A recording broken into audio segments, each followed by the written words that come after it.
David Péchal, bonjour. Vous nous avez présenté les résultats de votre étude rituximab versus azathioprine dans les vascularites en cas. Quelle est finalement, globalement, la place du rituximab dans les vascularites?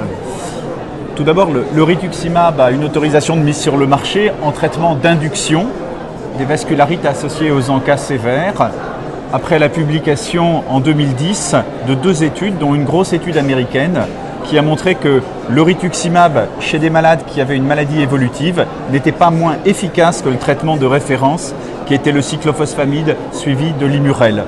Pas moins efficace pour obtenir une rémission complète à 6 mois et à 18 mois. D'accord. Est-ce qu'il y a d'autres places pour le rituximab que sa place d'induction?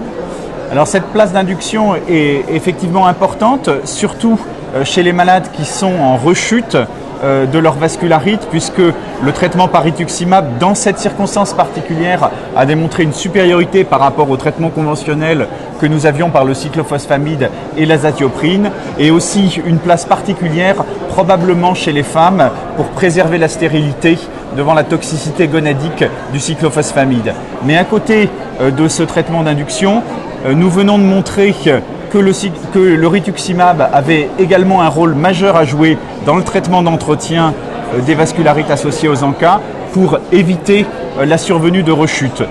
Dans une étude que nous venons de publier le mois précédent dans le New England Journal of Medicine, nous avons démontré qu'un traitement d'entretien par le rituximab diminuait la probabilité de rechute majeure par 6 par rapport au traitement conventionnel qui est l'azathioprine. Donc 6 fois moins de rechutes avec ce nouveau traitement d'entretien qu'est le rituximab, administré de façon séquentielle, systématique et à faible dose de 500 mg tous les 6 mois, avec un profil de tolérance parfaitement comparable à ce qu'on obtenait avec le traitement conventionnel standard.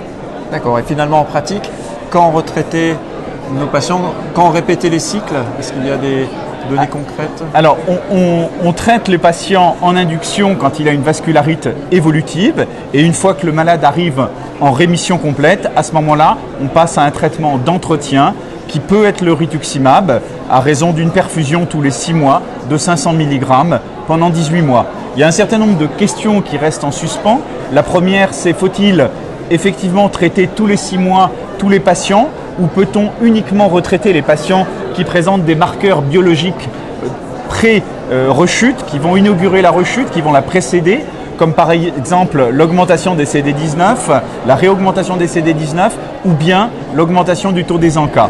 Nous sommes en train de finaliser une étude et nous allons commencer l'analyse en mars 2015 pour savoir si le rituximab est plus efficace s'il est administré de façon séquentielle et systématique tous les 6 mois ou en fonction du taux des CD19 ou des ANCA. D'accord. Une autre question qui se pose également, c'est savoir quelle est la durée optimale du traitement d'entretien par le rituximab.